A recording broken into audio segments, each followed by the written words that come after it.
अस्सलाम वालेकुम जी। हालात विद नौशेरवान के साथ हाजिर हूँ और मेरे साथ मौजूद हैं सीनियर सहाफ़ी सईद चौधरी साहब। सर कैसे हैं आप? अल्हम्दुलिल्लाह। सर आज बिलाहिर एक अच्छी खबर से आगाज़ कर रहा हूँ मैं। वाह माशाल्लाह माशाल्लाह। पंजाब हुकूमत ने बड़ा फैसला कर लिया है गदागरी ख़त्म करने के लिए। एक नया कानून ला रही है बुज़दार सरकार। आज पूरे शहर में बैनर लगे हुए हैं, जगह जगह जगह जगह पूरे शहर में बैनर लगे हुए हैं आज। तो ये कोई इजलास विजलास हुआ है? ये सर बिल्कुल इजलास हुआ है सोशल वेलफेयर वालों का था। बिल्कुल सूबाई वज़ीर सोशल वेलफेयर और बैतुल माल सैयद यावर अब्बास बुखारी जो जुल्फी बुखारी के कज़न भी हैं उनकी ज़ेर अच्छा, यार पता क्या है ना, इनको पता है कि कौन से कवानीन इस वक्त मुरवजा हैं, राइज हैं। ना इनको पता है कि कानून कैसे बनाना है। ये तख्तियाँ भी लगाते हैं। मैंने पहले ही बात की थी, इनका अपना कोई प्रोजेक्ट नहीं है। जो माजी के बने हुए है ना, मुकम्मल होने वाले वहाँ ये अपनी तख्तियाँ लगाते हैं जाके। इन अल्लाह के बंदों को पता नहीं, जो 2021 का जो मसवदा वहाँ पेश किया है सेक्रेटरी साहब ने कि जनाब ये हम कानून ला रहे हैं, और वहाँ तालियां शालियां भी सुनिया बजाई हैं उसने। बिल्कुल वज़ीर साहब खुशी वज़ीर साहब बड़ा काम किया है, क्या बात किया है। वो इमरान खान कितने खुश होंगे यार हैं। ठीक है ना, पहले इन्होंने वो बनाए हुए थे होम्स, यहाँ शेल्टर होम्स टाइप। ठीक है ना, तो ये गदागरों के तो आपको पता है शुरू से ये बड़े मुद्दा है, क्योंकि ये खुद इनको पता है गदागरी किसको कहते हैं। लेकिन इनको पता नहीं है कि शायद कि ये इम्तनाए गदागरी एक्ट जो है ना, कानून गदागरी रोकने का, वो 1971 का बना हुआ है। अच्छा, उसका नाम है दी पंजाब प्रिवेंशन ऑफ बैगरी एक्ट 1971। ओके। उसके तहत जनाब हजूर वाला कोई भी पुलिस अफसर या डिस्ट्रिक्ट मजिस्ट्रेट, जो कोई भी पुलिस अफसर या ऐसा शख्स जिसको ऑथोराइज करे डिस्ट्रिक्ट मजिस्ट्रेट, वो जो बुकारी होते हैं ना, फिर होते हैं सरेआम बिल्कुल मांग रहे होते हैं पैसे, उनको पकड़ सकते हैं। पकड़ने के बाद उनको अदालत में पेश किया जाता है। अदालत उनका केस उस तरह नहीं सुनती जैसे आम केस होते हैं। उसको कहते हैं समरी ट्रायल भी नहीं होता, वो समरी इंक्वायरी। अदालत सिर्फ ये कन्फर्म करती है कि यार ये वाकई वहाँ मांग रहा था। उसके बाद उसको कम से कम 1 साल और ज़्यादा से ज़्यादा 3 साल तक एक तरह से कैद में रखा जा सकता है। लेकिन वो कैद कहाँ रखे जाएंगे?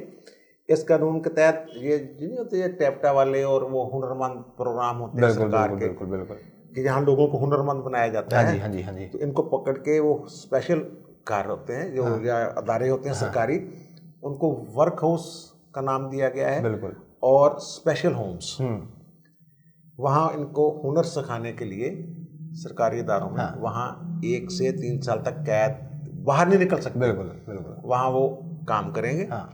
तो ये कानून तो पहले से मौजूद है। अब आप सोच रहे होंगे कि ये सरकार को इस कानून का क्यों नहीं पता, और मुझ जैसे नाचीज को, कानून के तालिब इल्म नहीं, आप नाचीज नहीं है। ये जो है ना कानून, ये लॉ के सिलेबस में नहीं पढ़ाया जाता, इसलिए आम लोगों को पता नहीं है इसका। और ये माइनर एक्ट है। मुझे ऐसे पता है कि नफीर मलिक साहब हैं प्रिंसिपल एक बड़े लॉ कॉलेज के। 10-15 साल पुरानी बात है। उन्होंने लाहौर हाई कोर्ट में एक रिट की थी कि ये कानून है 1971 का, इस पे अमल ही नहीं हो रहा, गदागर फिर रहे हैं, कोई पकड़ता ही नहीं इनको। उस वक्त जस्टिस एजाज चौधरी साहब ने ये केस सुना था। अच्छा, मुझे पूरा याद है। ठीक है ना, क्योंकि मैंने रिपोर्ट किया था। तो उन्होंने ये केस सुना था। वो उस वक्त एडिशनल जज थे, यानी 15 साल से भी ज़्यादा पुरानी बात है। अब तो सब वो चीफ जस्टिस बन के हाई कोर्ट के, फिर सुप्रीम कोर्ट से भी रिटायर हुए भी, उन्हें 2-3 साल हो गए। उन्होंने ये केस, और उसको आईजी को ये केस भेजा था। उन्होंने आईजी को ऑर्डर डायरेक्शन जारी की थी, इस कानून पर अमल दरामद जो है यकीनी बनाया जाए। पंजाब हुकूमत आईजी दोनों को ये हुक्म जारी किया गया था, इस कानून पर अमल दरामद यकीनी बनाया जाए। जो बकारी हैं मांगने वाले, इनको पकड़ें इस कानून के तहत, और इस कानून के तहत उनको हुनरमंद बनाएं।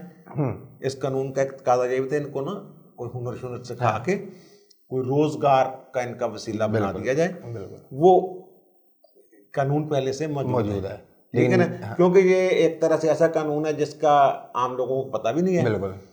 इसलिए इन्होंने एक छक्का मारने की कोशिश की है, लेकिन कि आपने नया- इनको क्लीन बोल्ड कर दिया है। कि नया कानून ला रहे हैं। आप एक अच्छी खबर ढूंढ के लाए थे, लेकिन उसके पीछे जो वो आपके सामने हाँ, वो आपने मैंने तो बता दिया है। अगर आप कहते हैं तो ये जाके सर्च भी कर सकते हैं किसी ला साइट पे, हाँ ठीक है ना। Punjab prevention of beggary act 1971 लिखेंगे वो आ जाएगा।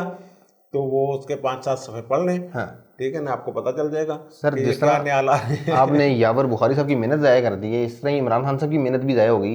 आज वो इस्लामाबाद हाई कोर्ट ने नईम बुखारी साहब को रोक दिया बतौर चेयरमैन पीटीआई यार में वो काम मैंने करने। अर्ज किया ना, इनको कानून कानून का पता कोई नहीं। ये अपने बंदों को कहते हैं नवाजने वाली बात। हाँ ये इल्ज़ाम होता था पीपल्स पार्टी और नून लीग पे, बिल्कुल तो इनका केस अताल कासमी वाला केस जो है ना, चेयरमैन पीटीवी, बिल्कुल वो हमारे अच्छे कालम नगार बिल्कुल बिल्कुल हैं, ठीक है ना, हाँ जी उनसे ज़्यादा खतरनाक है। हाँ वो कोई नून लीग के रुकन नहीं थे, वो एक सरकारी मुलाजिम थे, हाँ ठीक है ना, प्रोफेसर थे। उसके बाद वो रहे, सफीर भी रहे कहीं, बिल्कुल ठीक है ना। उनका अच्छा उठना बैठना था, हाँ। या अच्छा ताल्लुक था शरीफ फैमिली के साथ, इसमें कोई हर्ज नहीं है चक। लेकिन वो भी टीवी पे अपने उनके भी ड्रामे श्रामे बिल्कुल बिल्कुल चलते रहे, और बड़े पॉपुलर, हाँ ठीक है ना। और उनकी गुफ्तगू का अंदाज वो भी समझते हैं क्या है क्या नहीं। लेकिन उस वक्त तो अंधाधुंध इन्होंने वो, क्योंकि साकिब निसार साहब थे, ठीक है ना, कि वो पता नहीं 8 लाख या कितनी तनख्वाह थी, कि जनाब ये इतनी तनख्वाह के काबिल नहीं है इस तरह की बात की, वगैरह वगैरह। तो मुझे याद आया वहाँ खड़े हुए कमरे अदालत में कि हमारे एक दोस्त हैं, अब मैं कि वो बात ज़रा गड़बड़ हो जाएगी थोड़ी सी, कि उनकी एजुकेशन का मुझे पता है, लेकिन वो कहीं से ना उस वक्त 17-18 लाख रुपए तनख्वाह ले रहे थे। अच्छा तो मैंने कहा कि यार कहाँ 18 लाख वाला हमारा ये दोस्त, और कहाँ हमारे बुजुर्ग ये जो 7-8 पता नहीं कितनी तनख्वाह थी उनकी, उनसे आधी से भी कम थी। तो कि इसमें क्या है ऐसा, क्या सलाहियत है, ये है वो है। तो एक एडिटर साहब ने कह दिया वहाँ के, जनाब एक एडिटर साहब पेश हुए किसी अखबार के, कहा जी मुझे मैसेज क्यों किया। उन्होंने कहा मैसेज मैं कोई तेरे तो खैरात मंगने वास्ते किया थी, मैं मैसेज तेन इसलिए किया था कि नाइंसाफी ना कर कासमी के साथ। तो वो ओपन कोर्ट में ये बात हो गई थी कि मैं कोई जाती मैसेज किया तेन फायदा वास्ते, सिर्फ एक ऐसे नाइंसाफी जुल्म ना कर। बिल्कुल बिल्कुल। अब जो नईम बुखारी साहब हैं, इनका भी हाल है कि इनका एक्सपीरियंस यही है कि ये कोई टॉक शो टाइप करते होते थे, बिल्कुल और पॉपुलर थे। हाँ जी। लेकिन इसका मतलब ये थोड़ा कि उनको लगा देना है। लेकिन इनके खवातीन के बारे में ज़ू मैंने फिक्रे भी बड़े मशहूर हैं, बिल्कुल ठीक है ना। अदालत में भी एक दफ़ा ऐसी बात कर दी थी इन्होंने कि वो साकिब निसार की कोई एयर होस्टेस के साथ ना तस्वीर सेल्फी तो सोशल मीडिया पे आ गई थी। उन्होंने कहा जनाब जज साहब आप वकीलों का हक मार रहे हैं। तो जज साहब ने कहा कि यार वो मेरी बेटियों की तरह है, अगर बेटियां मेरी मुझसे कहें कि सेल्फी लेनी है, तो इस तरह के वो उनकी जो ना उम्र वगैरह का जो क्राइटेरिया है, शराइत है अहलियत की, उसको रातों रात इन्होंने किया, उसमें नरमी की, और फिर इनको उन्होंने लगा दिया। इश्तिहार वाला वही इशू हुआ जो अताउल्लाह कासमी साहब वाला था। तो वहाँ की अदालत ने मुअत्तल कर दिया इनको, और कहा भाई जी आप काम ना करें, और कोई इंतजामी हुक्म से मुझे जो। तो लेकिन उन्होंने, क्योंकि वो चीफ जस्टिस तरफ साहब जो हैं इस्लामाबाद हाई कोर्ट के, उनका ये ख्याल है शुरू से वो कि इंतजामी मामलात में मुदाखलत नहीं करनी चाहिए, तो उन्होंने दोबारा मामला भेज दिया, कभी ना इसको दोबारा देखें। तो ये अदालत के हिसाब से फिट आदमी नहीं है। इनको तो इमरान खान की दोस्ती का दोस्ती 2000 से ये पीटीआई में है, 20 साल से पीटीआई में है। पनामा केस लड़ा, ये वो फलां टींग सब जो कुछ भी है। बिल्कुल बिल्कुल। और फिर बस ठीक है। बाकी नवाज शरीफ से नफरत वाला मामला भी, नवाज शरीफ से नफरत तो उनका है ना, ठीक है, वो तो ठीक है ना। 12 साल मेरे कल शादी चली थी। हाँ जी, वो छोड़ दिया, डन हो गया सर। आज 5 वफाकी वुज़रा ने प्रेस कॉन्फ्रेंस कर दी, और बड़ी धुआंधार प्रेस कॉन्फ्रेंस। क्या जरूरत पड़ गई 5 को इकट्ठे बैठने की? यार क्या बात है। सर इसमें एक अहम नुकता था कि जो इतलात के वजीर थे वो नुकर में लगे हुए थे, और जो साबिक इतलात के वजीर थे वो दूसरी नुकर में थे। हाँ, दाएं तरफ बैठे हुए थे शिबली फराज साहब, और बाएं तरफ जो है वो हमारे फवाद चौधरी साहब। फवाद चौधरी एक बंदा ठीक है, ओके, बिल्कुल।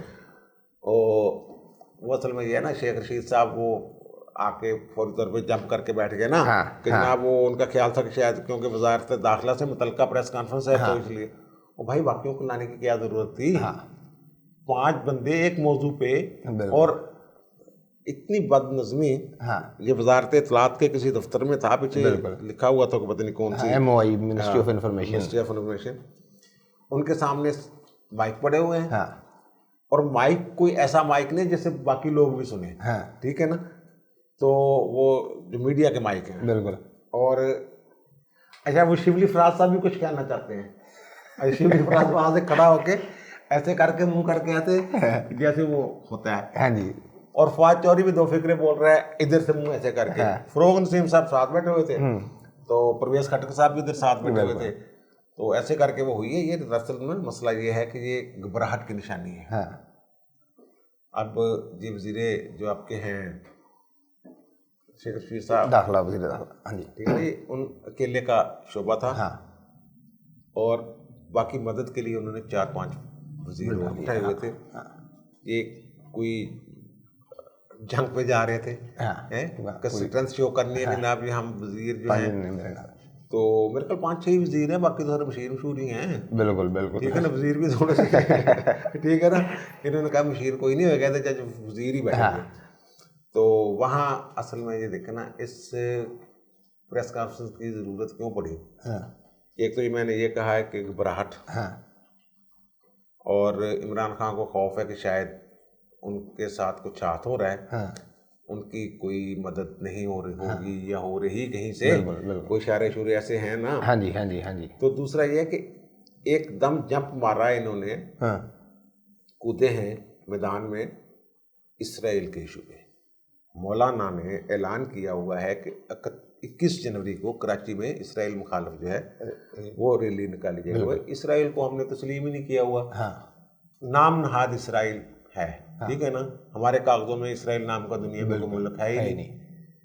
तो भाई आपको क्या तकलीफ है अगर इसराइल के मुखालिफ वो कोई निकाल रहे हैं रैली, एक ऐसा मुल्क जो आपके कागजों में, आपके दस्तूर में, आपके कानून में है ही नहीं, आपकी बानियान पाकिस्तान की नज़र में, और अब तक जितनी भी हुकूमतें हैं सब की नज़र में इसराइल नाम का कोई मुल्क मौजूद नहीं है। बिल्कुल, वो ज़मीनी हकीकत हो सकती है, लेकिन हमारे कागजों में ऐसा कोई मुल्क मौजूद नहीं है। बिल्कुल।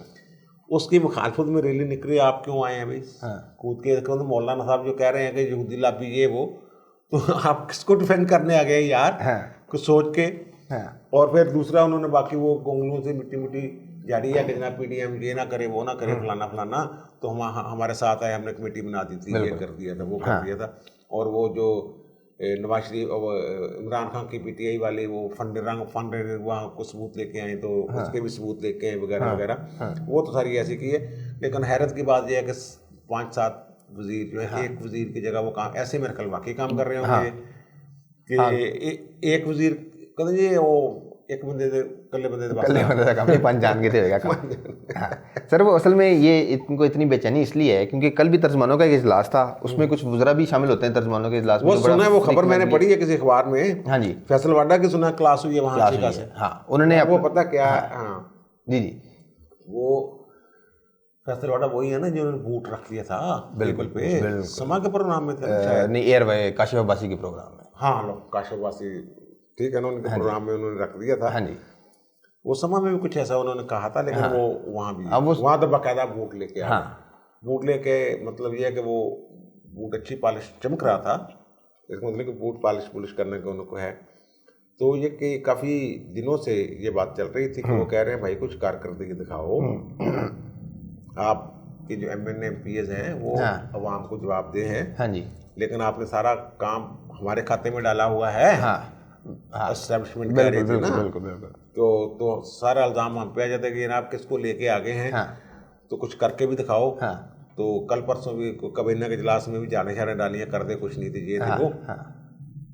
अब फैसल वाडा साहब सुना को रेट लिस्टने को लेके गए हुए थे कि जनाब पुराने दौर में ये रेट था, अब ये था, हमने लोगों को जवाब देना है, ये करना है। तो वहाँ तर्जमानों ने, दीगर जो तर्जमान थे, उन्होंने उनको एक तरह से शर्ट, उन्होंने कहा यार तो कभी खरीदिया, यानी कि वज़ीर आज़म को अंधेरे में रखना चाह रहे थे। और दूसरी थ्योरी इसकी ये है कि क्योंकि मैंने बूट की बात की है, बिल्कुल तो बूट वाले क्योंकि कह रहे थे कारकर्दगी ठीक नहीं है, तो उन्होंने इनके वजीर से भी कहलवा दिया एक से कि भाई जी ये मामला है, इस तरह सूरत फिर चलती रहती है। लेकिन इमरान खान से कोई एहसास फिर भी नहीं हुआ। उन्होंने शट अप कॉल देके उन्होंने कहा छड्डो सारी गल्लां ब्रॉड शीट ते गल करो। दसो कहा नून लीग नू ते पीपल्स पार्टी ने किवें रखना ये दसो। सर देखें, एक और बड़ी दुख का मामला है। कल का वाकया आज के अखबारों में खबर लगी हुई है। लाहौर में सांदा में एक 67 साल शख्स ने अपनी 2 नौजवान बेटियों को, 34 साल 37 साल की जो माजूर थी, उनको कत्ल करके खुदकुशी कर ली। वो बड़ा प्यार करते थे अपनी बेटियों से, जो खबरों के मुताबिक और अहले इलाका के मुताबिक उनकी बीवी का बयान भी कलमबंद हो गया है। सारी ज़िंदगी उन्होंने पाला, हर ख्वाहिश पूरी की बेटियों की। अब उनको टेंशन थी, माजूर थी ना, तो वो खबर वो कहते हैं कि वो कह रहे थे कि मैं मेरी ज़िंदगी को पता कोई नहीं, मेरे बाद इनका क्या होगा, क्या बनेगा। दुख की बात है। ये जो ऐसे लोग हैं ना मजूर, सर जी, जिस टाइम ये वाकया हुआ उस टाइम पे इमरान खान साहब मुराद सईद, अली अमीन गंडापुर और 3-4 अपने करीबी वज़रा को हदायत दे रहे थे कि मौलाना फजलुर रहमान के खिलाफ दुबई ते कतर जायदादा लब के ले आओ। यार अब वो उनको तो और काम कोई नहीं इंतकामी कार्रवाई के अलावा कि इनको पकड़े उनको पकड़े। जो काम करने वाला ये बात तो करते थे हज़रत उमर की, ठीक है ना, कि दरिया फरात के किनारे अगर कुत्ता भी भूख से मर जाए तो उसका जुम्मेदार मैं हूँ, मुझसे पूछा जाएगा सवाल। तो आप तो इंसानों की यार जो है उसका नहीं कर सकते। यार ये जो शेल्टर होम ये वो वगैरह हैं, इस तरह के हैं जो मजदूर होंगे, इनका डेटा होना चाहिए इनके पास। बिल्कुल ठीक है ना। कितने के लोग होंगे ये ऐसे लोग, शायद हज़ारों में या शायद लाखों, कितने लोग होंगे ये। अगर कोई शेल्टर होम में या कहीं भिजवाना चाहें ऐसे बंदों को, मेरा ख्याल वहाँ प्रोसेस इतना मुश्किल बना देते होंगे ये, ठीक है ना। तो वो दुख की बात है, और इसकी जिम्मेदार रियासत है। बिल्कुल। और इसका गुनाह जो है वो रियासत के सारी है, उसका जिम्मेदार जो है वो हाकिम शहर है या हाकिम सूबा है या हाकिम मुमलकत है, जो भी है उसको। ये दुख की बात है। बहरहाल बतौर मुसलमान तो हमें खुदकुशी जो है उस हवाले से ममानत है इस्लाम में, और हराम करार दी, लेकिन इस हद तक बंदा मजबूर हो जाता है, वो नॉर्मल इंसान नहीं होता फिर। यार मामूली सूरत में लोग कर देते हैं, लेकिन इसकी जिम्मेदारी सारी जो है ना उन लोगों पे है जो सारा ध्यान इंतकामी कार्रवाइयों पर रखे हुए हैं। हाँ, जो अवाम की बात करने लगता है उसको शट अप कॉल दे देते हैं। सर आखिरी बात ये, बिलावल साहब के जो बाइडन की तकरीफ हलफ बर्दारी में जाने की खबर भी जाली निकली, हालांकि तमाम अखबारों में छपी हुई थी खबर। यार ये कल मैंने सोलो वीला किया तो उसका लिंक दे देना, मैंने डिस्क्रिप्शन में, बिल्कुल, कि वहाँ उनको दावतनामा आया ही नहीं था। हाँ ठीक है ना। मैंने पहले बिलावल उससे कोशिश की थी कंफर्म करने की, तो वो इंतज़ार के लिए कहा गया। फिर मैंने अपने सोर्स से वहाँ बात की अमेरिका में, बिल्कुल, तो उस हवाले से मैंने वीला किया था। तो वहाँ उन्होंने 1000 बंदा टोटल बुलवाया यार, जहाँ 2 लाख तक और लाखों लोग उसमें होते हैं तकरीब में।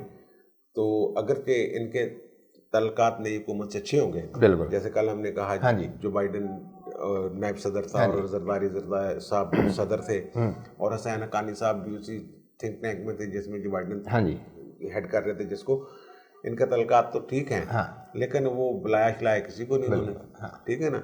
और बाकी फिर वो सारी इन्फॉर्मेशन चोर साहब के वीलॉग में है, वो मैं उसका लिंक शेयर कर दूंगा। जाते जाते बस एक बात बताना चाहता हूँ मैं व्यूवर्स को भी और आपको भी। सर हमारे एक व्यूवर ने कमेंट किया हुआ है, उन्होंने कहा है, उनका नाम है मोहम्मद अरशद रशीद साहब। अच्छा जी। वो कहते हैं सईद चौधरी साहब का तज्जिया बेहतरीन है, अच्छा जी, इसमें कोई शक नहीं। अच्छा जी। लेकिन चौधरी साहब नौशेरवान को अंडर प्रेशर रखते हैं। अच्छा। एक तजवीज़ उन्होंने दी आपके लिए। अच्छा। उन्होंने कहा चौधरी साहब आपको फ्रेंडली रहना चाहिए, बशीरा नहीं बनना चाहिए। अच्छा, बशीरा और नहीं, जो आधी बात है बिल्कुल ठीक है, बेहतरीन तजवीज़ है, यहाँ तक ठीक है। बशीरा आपको पता नहीं, बशीरा एक फिल्म थी, ठीक है ना, उसका बड़ा मशहूर गाना है, ब्लैक एंड वाइट फिल्म थी, और शायद सुल्तान राय की बतौर हीरो शायद पहली फिल्म थी। अच्छा। वो उसका बड़ा मशहूर गाना कंधा डोली नू दे जाए वीर वे, इस तरह का गाना। बिल्कुल ठीक है भाई, ठीक है। चले जी, ठीक हो गया। आपने सुन ली चौधरी साहब की राय तमाम मामलात पर। आपकी क्या राय है कमेंट्स में ज़रूर बताइएगा। आपसे मुलाकात होगी अगली वीडियो में, तब तक के लिए अल्लाह हाफ़िज़।